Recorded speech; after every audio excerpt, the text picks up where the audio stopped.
Le Parlement européen vient d'adopter le règlement relatif à l'espace européen des données de santé. Il s'agit d'un texte qui fixe un cadre de confiance pour le partage des données de santé. C'est un texte extrêmement important que la France a toujours soutenu et qui finalement s'inscrit dans la logique de la politique française du déploiement du numérique en santé au service de la santé de chaque citoyen.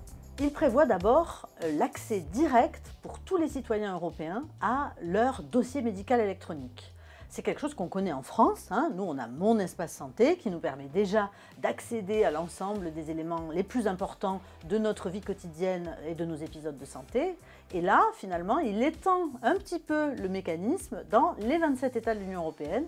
Partout, les citoyens européens pourront et devront pouvoir accéder à leur dossier médical et pourront partager un résultat d'analyse, un résultat d'imagerie, dans le cas d'une radiologie par exemple, non seulement dans leur pays avec les professionnels qui les prennent en charge, mais aussi dans un autre pays de l'Union européenne, par exemple dans le cadre d'un voyage ou s'ils habitent à la frontière.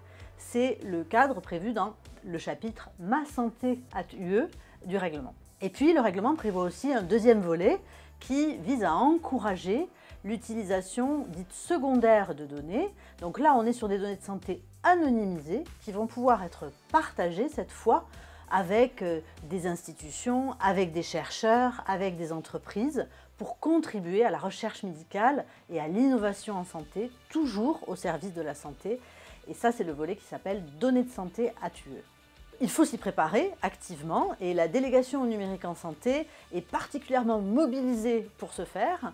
On a prévu de concerter bien sûr l'ensemble des personnes concernées, l'ensemble de l'écosystème, les patients, les citoyens, les professionnels de santé, les industriels, les entreprises du numérique en santé, les établissements bien sûr, et puis les institutions et les chercheurs. Et dans ce contexte-là, on a eu l'idée de vous proposer une série de vidéos qu'on va vous proposer tout au long de l'année. Ce sera une vidéo par mois, très courte, qui fera un focus sur tel ou tel sujet du règlement qui nous paraît particulièrement intéressant à creuser pour vous sensibiliser et vous familiariser avec ce texte européen.